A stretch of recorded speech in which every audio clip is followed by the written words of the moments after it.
Olá, sejam muito bem-vindos nessa tarde especial em mais um programa Conexão Diálogo. Eu sou Liliana Rodrigues e estarei com você trazendo um tema muito interessante: empreendedorismo literário, da paixão aos negócios. E estou muito bem acompanhada, ele que é Eliabe Maciel, jornalista e empresário, e ele vai contar uma oportunidade aqui para você aprimorar sobre talvez alguma escrita, algo que esteja reservado, que pode ganhar, sem dúvida, leitores nesse episódio especial. Bem-vindo, Eliabe! Eu estou muito alegre com essa oportunidade de estar aqui com vocês para falar um pouco das nossas experiências em empreendedora e no mundo literário. Estamos à disposição. Eliabe, para quem conhece a sua história e sabe, né, todo o início, de algum modo, os livros fizeram parte dela e sempre foi algo muito interessante. E para quem vai conhecer um pouco mais sobre isso, de literatura e de empreendedorismo, como foi criar essa oportunidade que nasceu de interesse particular para se tornar um grande negócio de tantos que sonham escrever um livro, em especial? É assim, Liliana, a gente tem que compreender que Paulo Freire, em uma das suas obras, A Importância do Ato de Ler, ele diz uma coisa, que a leitura do mundo antecede a leitura das letras. Nós temos que compreender que vivemos num país onde o livro e a leitura ainda é tratado como algo elitizado. Entre alguém adquirir alimento, remédio e um livro, sempre o livro vai estar no terceiro ponto de prioridade. Apesar que, à medida que a questão cultural aumenta da pessoa, ela vai vendo também o livro, a leitura, como algo importante para a sua vida. Porque um livro, vamos fazer uma comparação de observar o seguinte, um livro, ele fechado, ele é simplesmente um objeto. Há quem diga, não se tem mais livros publicados no Brasil, porque tem poucos leitores. Ou tem poucas editoras porque tem poucos leitores, ou tem poucos leitores porque tem poucas editoras e livros publicados. É um pouquinho feito aquela mensagem, não é a mensagem, vamos dizer assim, aquele ditado popular. Quem nasceu primeiro, o ovo ou a galinha? E aí, quando fica nessa discussão, em vez de as pessoas partirem para buscar uma solução, eles ficam simplesmente... O problema da questão do processo de leitura no Brasil, ele está relacionado. O livro é caro porque se vende pouco. O livro é caro porque tem poucos leitores que compram pouco. E assim fica essa discussão. É uma ação empreendedora, você realmente enveredar por uma ação que é, apesar de ser bela, ser linda, de você tratar a questão da leitura, mas a leitura passa mais pelo um aspecto cultural. Quem tem a noção da importância do processo de leitura, ele se esforça para poder ter acesso a esse objeto, chamado esse objeto livro. O senhor falou uma coisa interessante que é sobre cultura, né? Uma cultura da leitura. E a gente sabe que os impactos dos indicadores são cada vez maiores sobre esse incentivo à leitura. E a gente sabe que começa tudo lá no início, até mesmo na alfabetização, essa construção e o papel da educação, o Ministério da Educação tem desenvolvido isso, né? Tem ações, projetos muito belos dada essa construção e impulsionamento para que cada vez mais a gente tenha esse hábito, porque é uma cultura e um hábito a leitura. Mas quando a gente fala sobre essa modernização, né, como é que você enxerga essa mudança do livro para e-book, dada essa conjuntura de impactos? Eu vou lhe dizer uma coisa que é bastante interessante e muito pertinente essa sua abordagem, essa pergunta. Existe uma pesquisa há aproximadamente 10, 12 anos, que se dizia que neste período que nós estamos vivendo, 80, 90% dos livros seriam e-books, seriam livros eletrônicos. Isso não aconteceu no Brasil, nem no mundo. O que é que modificou-se muito no meio de tudo isso? O livro em si, ele continua sendo o objeto presente e importante. O Brasil e o mundo ainda sofrem de um processo tecnológico muito forte. Nós estamos aqui numa capital, e nessa capital nós temos dificuldade de tecnologia suficiente de interação. Agora, você imagina a realidade do interior de um país. Vamos falar de uma região amazônica, onde tem uma dificuldade muito grande. Mas isso não é só uma questão tecnológica, é uma questão também de comportamento e questão cultural. Isso não funcionou nem no Brasil, nem fora dele, nem nos países mais desenvolvidos, a substituição do livro físico pelo livro eletrônico. O que ocorreu foi uma questão de valor agregado. O que é que diferencia a produção automobilística de um carro para outro? É a tecnologia embarcada. A tecnologia embarcada. Nós temos que compreender que com o livro aconteceu algo que se acreditava que ia acontecer, de a tecnologia substituir o objeto livro. Só que o livro hoje, ele não é simplesmente o livro.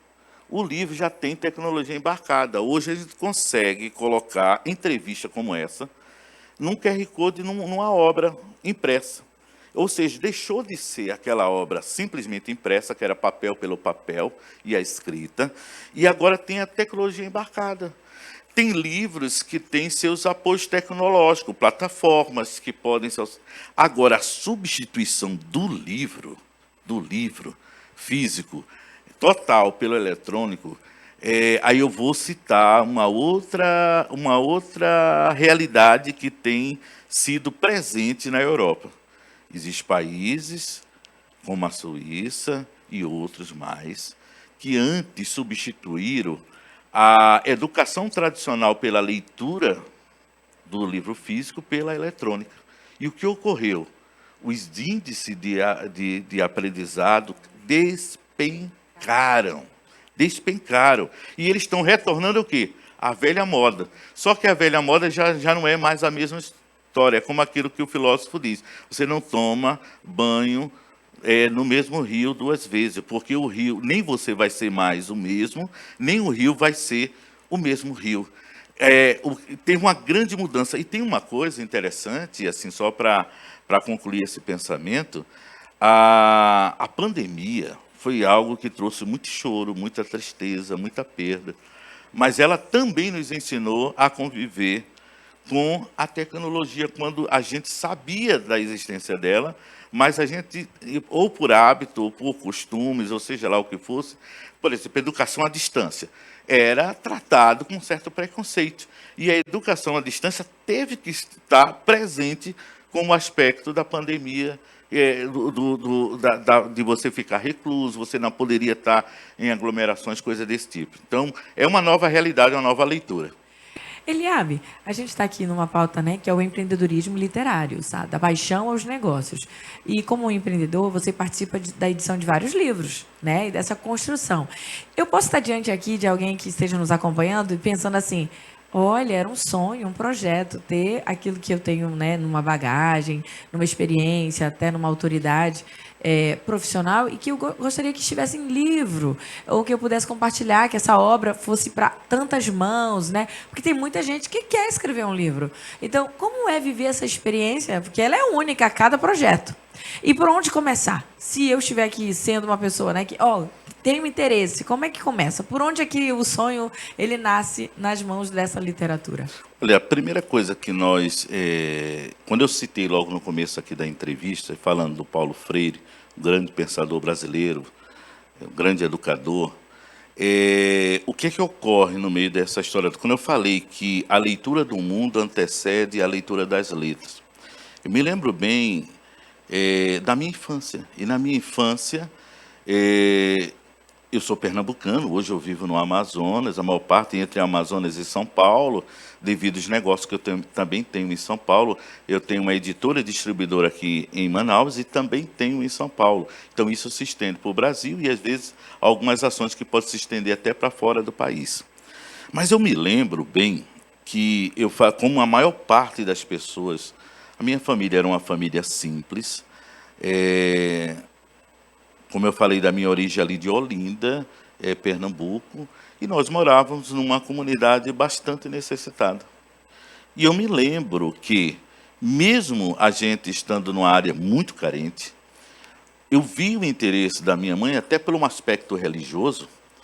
Ela queria aprender a ler, para ler a Bíblia, porque ela tinha se convertido, e por ter se convertido, ela queria ter acesso com as letras para poder ter acesso ao objeto. Que objeto? O objeto livro, o livro sagrado, as escrituras. Olha como isso, de uma maneira direta e indireta, interfere na vida das pessoas. O interesse dela era conhecer o seu universo religioso. Ela se converteu e ela via os crentes com a Bíblia, ela queria ter acesso. E logo ela buscou um processo de alfabetização para ter contato. Depois disso, o que é que uma criança dentro de uma área tão complicada, humilde, qual é a tendência natural? Olha, se a pessoa mora num lugar que é complicado, que a tendência é o narcotráfico tomar conta, mas lá tinha uma mulher que, apesar de ser ignorante das letras, mas ela buscou esse conhecimento até para poder ter acesso. E isso modifica todo um ambiente. Foi modificado. E isso foi contagiando. Então, aonde não tinha uma escola presente institucional, que é a nossa realidade, nós encontramos escolas em tudo que é lugar hoje. Mas não era a realidade dos anos 70. Nos anos 70, para você encontrar. Mas tem uma coisa, tinha uma igreja. E nessa igreja tinha uma escola chamada Escola Bíblica Dominical, que, de uma maneira direta e indireta, já começa a dar o conceito de formação. Se você faz parte de um universo, você precisa conhecer esse universo. Isso mexe com o quê? O princípio ali era religioso, mas a consequência social é no meio da sociedade. Então, eu sou irmão de 10. E por ser irmão de 10, uma casa que normalmente tinha 10 irmãos, e mais os agregados, eu normalmente tinha o quê? Muitas necessidades, principalmente naquela época. E aí acontece um fenômeno. É por esse contato do estudo, da busca, seja pelo religioso, seja pelo conhecimento científico, a formação dos seus filhos, um dos meus irmãos se destacou justamente nessa questão. Era uma casa simples, dentro de um lugar, vamos chamar assim, de favela, mas era uma casa que tinha a presença do objeto livro. Ele se apaixonou tanto por isso e logo cedo começou a ser um vendedor ambulante de livro. E isso interferiu na continuidade intelectual, cultural da família. Ele foi aquela pessoa que saiu, despontou, até como sobrevivência. Mas não sabia ele que a presença do livro, eu me lembro bem dos livros infantis que ele trazia para mim. E isso desencadeou o quê? Todo um desenvolvimento dentro interno daquela família. O que é que nós aprendemos dentro da sociologia? Que a família é a célula máter da sociedade. Então, o que acontece dentro de um lar, dentro de uma casa, seja de bom ou de ruim, isso vai reverberar na sociedade. Se tivermos experiências boas, aí tem gente que diz, mas para que livro dentro de uma casa de pessoas necessitadas, se as pessoas não têm cultura de ler? Vai ser muito pior se não tiver a presença do livro dentro do lar, porque é o instrumento, é a semente revolucionária que vai criar em busca da parte nossa cognitiva de entendimento e sabedoria. Então, a partir dessa explanação, que foi uma explanação muito bem elaborada, eu diria, profunda, né, dentro dessa filosofia, que é construir o hábito da leitura, a reflexão sobre o que constrói, sobre essa base familiar que tem que ter livros presentes, e nessa construção que, a partir do ensino, que surge através de muitas leituras, que ali tem autoridades, que são os autores, vai estar contribuindo para a formação, né, dessa família, dessa criança, desse adolescente, e que ultrapassa os limites até mesmo de uma simples entrevista. É preciso fazer, né, uma construção às vezes mais aprofundada. Tem livros técnicos, né, livros que traz de romance, livros leitura de ficção, de entretenimento. De entretenimento. São vários, né? Eu diria, são gêneros, né, Eliabe, dos livros. Não, e tal, inclusive as pessoas têm uma grande confusão. Quando alguém diz assim, o que é que você está lendo? Aí diz assim, romance, mas para que isso vai modificar? Para que isso? Isso não vale, é melhor você ler o livro técnico. Eu acho que a pior coisa que pode acontecer, as pessoas se preocupam muito com o gênero, ao tipo de literatura. O mais importante é que a leitura esteja presente. Eu não falei aqui da minha família, que essa construção da relação do mundo do livro e da leitura começou através da Bíblia, através de uma mulher que se converteu, paupérrima na sua dificuldade, mas que teve uma mudança de mentalidade através do processo de leitura. Foi através da literatura bíblica que você encontra histórias de superação de um jovem, como José no Egito, Daniel na cova dos leões. Aí você assim, mas isso você está falando de um aspecto religioso, mas você encontra várias narrativas de conflitos sociais. Tem pessoas que pensam, por exemplo, estou puxando esse link da Bíblia, assim, eles olham a questão da Bíblia como que fosse um livro da perfeição do ponto de vista, mas a Bíblia tem histórias lindas, histórias comoventes, história de grandes desastres econômicos, desencontros familiares. Mas o bom é que existe o desencontro, existe o conflito, mas existe uma condução, não conto de fada, um pilim-pim-pim, vai acontecer isso, não. Através da experiência que essas pessoas tiveram, também com ao se encontrar dentro de um processo reflexivo, de reencaminhar, vamos chamar assim, pivotar o caminho a ser percorrido. Ou seja, o caminho estava lá numa direção, e agora eu vou ter que percorrer outro caminho, e aí a grande mudança acontece.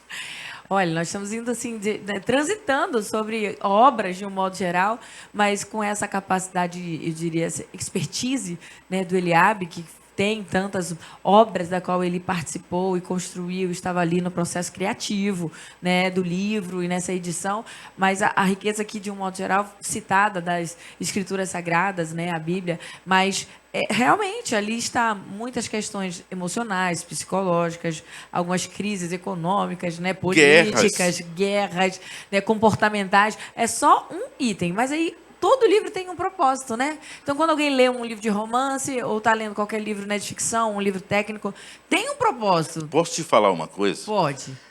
Essa coisa do livro, hoje, como negócio na minha vida, ela se deu muito de um entendimento, de uma reflexão que eu tive na minha adolescência. Eu compreendi que o livro é semelhante a uma carta. E toda carta que é escrita, ela é escrita para tem o emissor, né, que vai fazer sua carta com o destinatário. Ela tem um endereço. Quando as pessoas perguntam para mim e dizem assim, esse livro é ruim. Lógico que tem livros que podem não estar tão bem escritos, livros que de repente nós não apreciamos por não curtir aquela vertente. Mas o entendimento que eu tive na adolescência é que não existe livro ruim. Existe o livro, precisa um livro que foi concebido, estudado, criado. Se alguém investiu tempo para escrever, na mente daquela pessoa, ela estava imaginando para onde esse livro iria. Então, por exemplo, alguém vai escrever sobre xadrez. Ele está pensando em um público que aprecia xadrez. Vai ter alguém que vai escrever um poema. Na mente dele, ele já imagina esse endereço. Essas pessoas que vão ser contagiadas pela beleza da poesia, tudo mais. Tem aquele que é muito mais pragmático, ele quer algo didático, ele quer... O que ele descobre diante de tudo isso? É que não existe livro ruim. Existe o livro que tem que ir para o endereço certo. E quando eu compreendi isso, eu coloquei isso na minha mente e logo tomei uma decisão. Quando a pessoa diz, esse livro não vende, esse livro não funciona, eu digo, negativo. É preciso encontrar o endereço certo dele. Porque, de repente, eu estou querendo que alguém adquira aquele livro, mas ele não aprecia, está no endereço errado. O interessante é que você está tocando um ponto que seria uma pergunta certa. Então, tem endereço certo, tem pessoa, tem público, né? E hoje, o que mais o público procura, o que está mais em evidência, o que ele mais está interessado? Para quem possa, né, aqui amadurecer os pensamentos sobre isso. As pessoas estão procurando ler sobre o quê? Deixa eu lhe falar uma coisa. Existem gostos muito variados no meio da sociedade. Isso se deu... Liliana, muito por intermédio da socialização do livro, o acesso ao livro. Como eu lhe falei, eu nasci em 72. E como estudante, nos primeiros anos, a gente percebe que as escolas, o acesso ao livro era totalmente diferente. Às vezes, o brasileiro tem uma síndrome rabugenta, de querer sempre dizer que o Brasil é pior em tudo. E eu tenho uma concepção totalmente alterada disso. Nós temos as nossas dificuldades sociais, nisso na área de saúde, na área da educação. Mas, puxa vida, é muito recurso investido, tanto na saúde quanto na educação. Mas tem desvios de finalidade. Não importa. O pior, eu faço uma comparação como alguém que vai podar uma árvore. O que é melhor, podar uma árvore que tem folha ou uma árvore que não tem nenhuma folha? Eu penso que é melhor aquela que tem muita folha, que você pode cortar, você pode equilibrar e fazer isso. Então, do ponto de vista, eu acho que o Brasil é um país ainda de muita oportunidade e de muita riqueza. E o que precisamos é aproveitar melhor. Olha, acabamos de receber uma advertência, hein? Eu concordo, sim, né? Essa mania de achar que o Brasil está inferiorizado em muitas frentes, ou que você, né, acha nas comparações que o Brasil ainda tem muito que evoluir. É lógico, em tudo é preciso aprimorar, mas nós não podemos, né, fazer disso um discurso para dizer que nós ainda não estamos, né, vivendo talvez o ideal, mas não valorizar o que nós temos de bom É e um grande erro. potencializar. É um grande erro. Isso é um grande erro mesmo, está entendendo? Nós somos modelo, por exemplo, de saúde. E eu não estou nem falando, eu não estou politizando essa minha fala de forma partidária. Eu estou falando que é a realidade. Independente de quem esteja no poder hoje, a realidade é que o Brasil, ele evoluiu muito. Se eu fosse escolher o título de um livro, né, para então iniciar essa obra, e eu sei que alguns deles estão aqui, por exemplo, né, aqui tem assim, é um livro mais técnico, É um científico, livro né? técnico, na área Logística de logística. moderna, uma abordagem contemporânea. Esse outro aí é É do. porque, no caso, a nossa editora, que é a editora Rispel, Aham, é uma editora voltada para livros técnicos e científicos. aham. Mas também escreve sobre livros, tem alguns selos voltados para leitura de entretenimento, romances.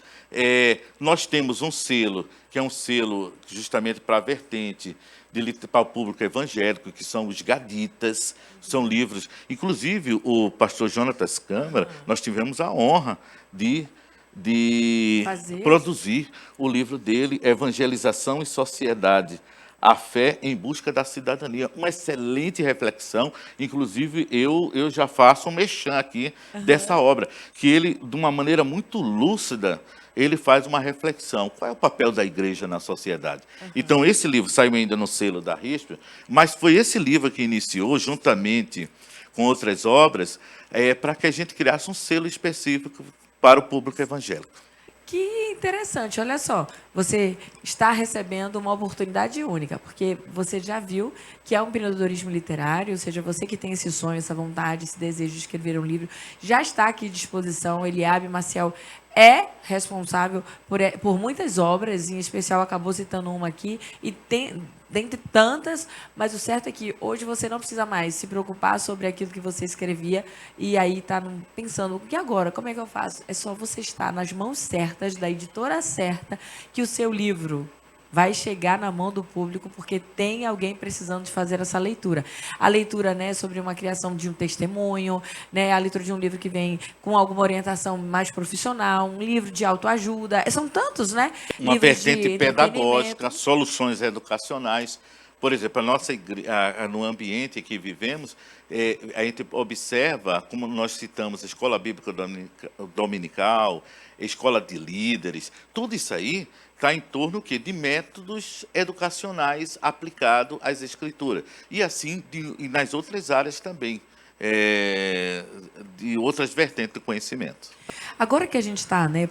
Nós estamos chegando quase ao fim desse episódio, é um episódio único, né? E às vezes não falta tempo para falar de tantas coisas, mas eu sei que empreendedorismo é uma pauta que está em evidência durante esse mês, porque tem algo acontecendo, como um convite especial. Sim, nós também, além de alguém que está na sociedade, como empreendedor, como empresário, nós nos mobilizamos também como sociedade, né? E dentro do núcleo da nossa igreja, a IADAM, a Assembleia de Deus no Amazonas, ela tem investido muito em formação educacional.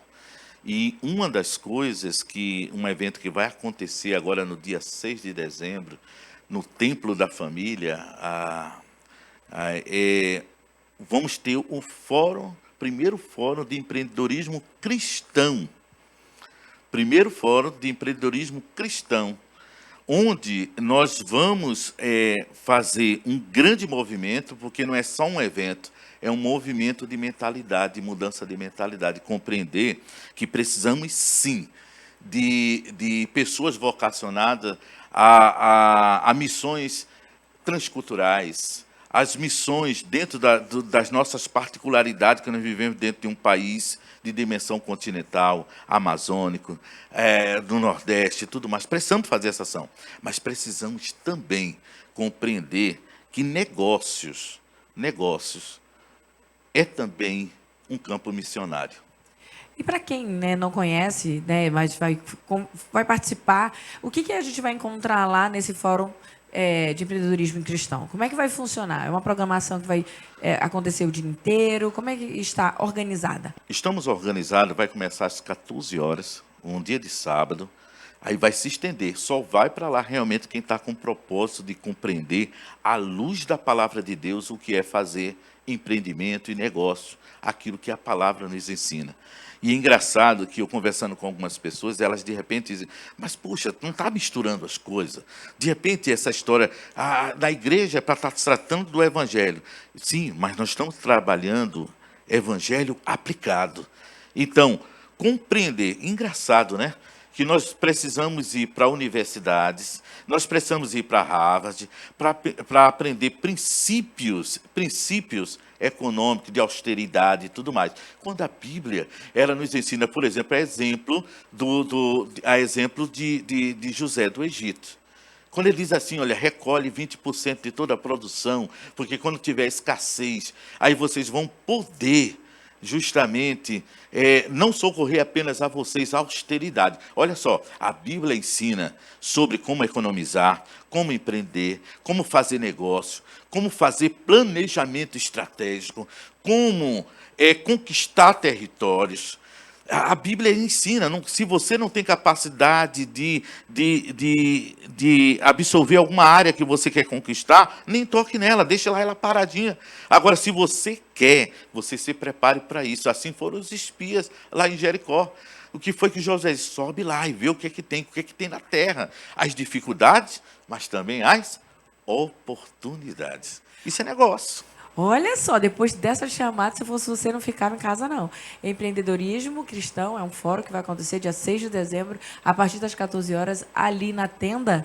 Promovido pelo Donadan, Departamento de Homens e Mulheres de Negócio da Assembleia de Deus, no Amazonas. É uma mudança de mentalidade, compreender que negócio também é campo missionário. Eliabe, eu queria te agradecer por essa oportunidade de estar aqui conosco, trazendo tanta riqueza, né? Eu diria até muito mais do que aquilo que nós ouvimos, e te convidar para uma próxima oportunidade de estar aqui também ainda aprimorando, porque muita gente ainda quer saber de mais coisas sobre essa questão de ter um livro e ter uma expansão, né, daquilo que tem bagagem intelectual para estar na mão de outros leitores. Muito obrigada.